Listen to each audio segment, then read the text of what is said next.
Assalamualaikum warahmatullahi wabarakatuh. Perkenalkan, nama saya Gina Ayu Windari dengan NIM 230210102061 dari kelas B Prodi Pendidikan Fisika. Tujuan saya membuat video ini yaitu untuk memenuhi tugas mata kuliah pengembangan telaah dan kurikulum sekolah dengan dosen pengampu Ibu Dr. Rifati Dina Handayani, SPD MSI. Pembahasan pada video ini yaitu saya ingin menyampaikan opini pribadi saya tentang kurikulum pendidikan di Indonesia pada saat ini, terutama sejak dilakukannya kurikulum merdeka.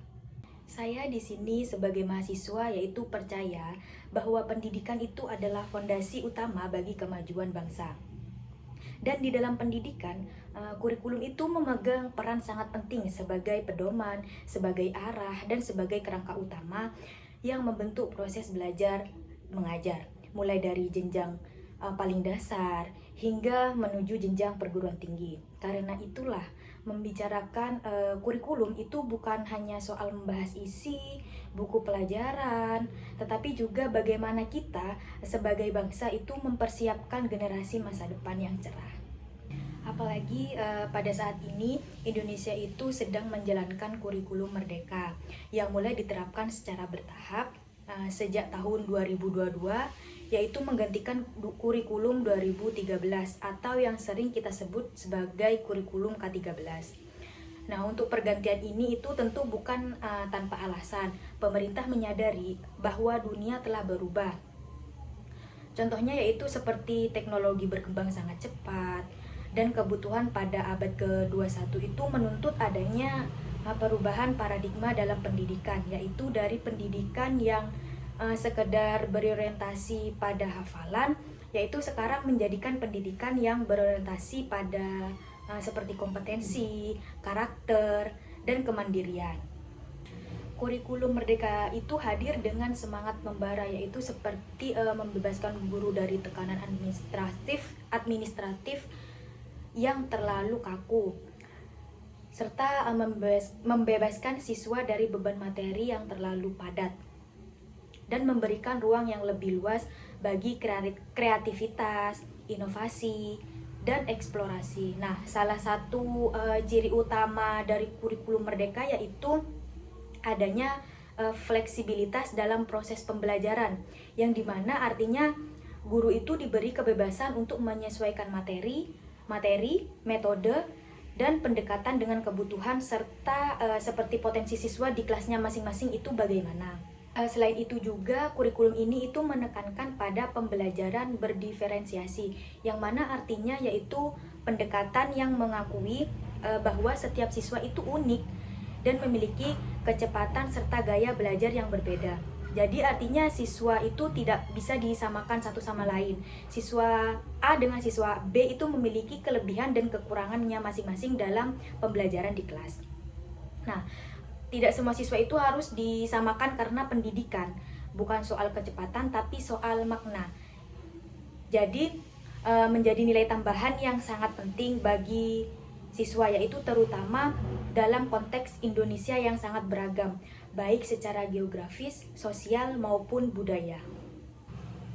Kurikulum merdeka juga itu memperkenalkan konsep proyek penguatan profil pelajar Pancasila atau yang biasa kita sebut sebagai P5. Di mana yaitu program pembelajaran berbasis proyek ini bertujuan untuk menanamkan nilai-nilai karakter seperti gotong royong, mandiri, kreatif, bernalar kritis, dan berakhlak mulia, yang merupakan suatu bentuk konkret dari usaha membentuk manusia di Indonesia yang tidak hanya cerdas secara akademik, tetapi juga utuh sebagai pribadi yang bermoral dan berintegritas. Menurut pendapat saya di sini, kurikulum merdeka itu adalah langkah progresif yang layak diapresiasi karena mencoba merespon dinamika di zaman sekarang ini dengan pendekatan yang lebih manusiawi dan kontekstual. Jadi pendidikan di era digital sekarang ini tidak hanya semata-mata mengandalkan hafalan, setoran hafalan, atau menguasai teori saja, tetapi juga harus mampu melatih keterampilan hidup, membangun rasa ingin tahu, serta membentuk karakter siswa agar siap menghadapi tantangan di masa depan yang tidak pasti. Namun, saya juga melihat bahwa penerapan kurikulum merdeka di Indonesia ini masih menghadapi sejumlah tantangan besar, yaitu salah satu contohnya yaitu seperti kesiapan guru, di mana banyak guru yang belum benar-benar memahami konsep kurikulum merdeka secara utuh. Pelatihan yang diberikan itu masih terbatas. Bahkan dalam beberapa kasus itu hanya bersifat teoritis tanpa pendampingan praktis. Padahal perubahan kurikulum yang ideal itu harus diiringi dengan penguatan kapasitas guru sebagai pelaksana utama di kelas. Selain itu, adanya kesenjangan fasilitas dan sumber daya antar sekolah di Indonesia yang sangat tinggi. Seperti di kota-kota besar, mungkin kurikulum diterapkan dengan baik karena didukung dengan teknologi, serta akses informasi dan pelatihan yang cukup. Namun, bagaimana dengan sekolah di daerah yang terperinci, yang bahkan belum memiliki jaringan internet yang stabil, serta bagaimana mereka bisa menerapkan pembelajaran berbasis proyek jika fasilitas dasar seperti perpustakaan dasar atau laboratorium itu saja belum tersedia di daerah yang terperinci. Saya juga melihat banyak guru itu yang masih terbebani oleh urusan administratif seperti menyusun modul ajar, mempersiapkan laporan proyek, dan lain sebagainya, yang kadang itu justru menyita waktu guru dalam mempersiapkan pembelajaran. Maka dari itu, meskipun kurikulum merdeka ini menjanjikan fleksibilitas, implementasinya itu juga belum sepenuhnya terasa sebagai kemerdekaan di mata banyak guru dan siswa. Kemudian juga satu hal yang paling sering luput dari perubahan kurikulum yaitu kurangnya evaluasi menyeluruh terhadap dampak kurikulum sebelumnya. Kadang kita itu terlalu sering berganti kurikulum tanpa benar-benar menyelesaikan masalah yang ada. Ketika kurikulum baru saja muncul, nah kurikulum lama itu ditinggalkan begitu saja, kayak seolah-olah kegagalannya itu bukan tanggung jawab bersama. Padahal sebuah kurikulum itu tidak akan berhasil jika tidak dibarengi dengan komitmen politik, anggaran yang memadai, serta keberlanjutan kebijakan dalam jangka panjang. Saya sebagai mahasiswa berharap kurikulum merdeka ini tidak hanya menjadi proyek dalam waktu jangka pendek saja, melainkan benar-benar dikembangkan, diperbaiki, dan diperkuat dalam jangka yang panjang.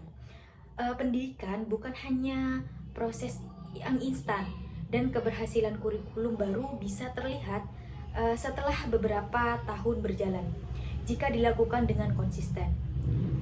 Nah, harapan saya ke depannya, pemerintah ini bisa lebih serius dalam seperti menyediakan pelatihan guru yang komprehensif dan berkelanjutan, mengurangi beban administratif guru, memastikan bahwa setiap sekolah dimanapun lokasinya itu memiliki akses yang sama terhadap teknologi dan sumber belajar agar dapat memperlancar proses belajar mengajar.